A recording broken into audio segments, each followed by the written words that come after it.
you can do anything you want, and hopefully anything you want for good. Because if you have any sense, everything you want to do would be for the good, because there's nothing more compelling or meaningful or useful in combating the tragedy of life than to struggle with all your soul on behalf of the good. And the universities have forgotten that. It's why everyone's bailing out of the humanities, and they should. The humanities are corrupt. And they're corrupt because they're not telling students this. It's so bloody obvious.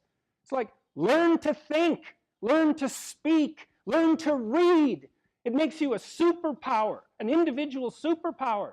And you have, and I don't understand why that isn't just told to students. It's not that hard to understand, and everyone wants to hear it. It's like, really, I could do that? I could do that? It's like, yeah, really, you could do that. And the whole society around you has labored for really thousands of years to provide every single one of you with this spectacular opportunity that you have while you're undergraduates and graduate students here, man. Everyone's just praying that you would come here and manifest everything that you could manifest. And that's what you should be doing. You see these Yale students complaining about their oppression. It just leaves me aghast. It's like, well, we're against the ruling class. It's like, no, no, no, you're baby ruling class members. You're young.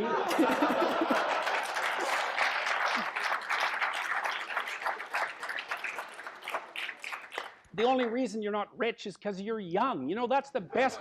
Really, if you look at the 1% even, the dreaded 1%, you know, most of those people are old. Why? Well, when you progress through life, if you're reasonably successful, you trade in your promising youth for your wealthy old age, but you're still bloody old. Would you trade it? Would you trade your youth for that? I just don't understand what's happened to the universities. I can't believe that you're not told when you come the first day, look, man, you're here on a heroic mission. You're going to take your capacity to articulate yourself to levels that are undreamed of. You're going to come out of here unstoppable. You're going to be able to do anything you want. It's like, that's what you're here for. Instead, you're taught that, well, you know, the world's a pretty oppressive place, and you're probably the bottom of the victim pile, and there's virtually nothing you can do about it except, you know, deconstruct the patriarchy. And it's so weak-kneed and so pathetic that universities should be embarrassed that that's what they're peddling to students. I'm embarrassed by it. You know, I've gone on public record telling parents, bloody well send your boys to trade school, because at least they'll learn something useful. And that's a terrible thing for someone like me to say, because I do believe that that being articulated and educated in the highest possible manner there's nothing that's better for you and for society. And why have the universities forgotten this? Well, that's postmodern neo-Marxism for you, you know, then the philosophy of intense resentment and oppression and group identity. And it's like, great, man, put yourself together and deserve it. That would be great. And that's what everyone wants. It's what your parents want. It's also what you want. You know it. It's what you want. It's what women want from men. It's what men want from women. It's like for you to be who you could be.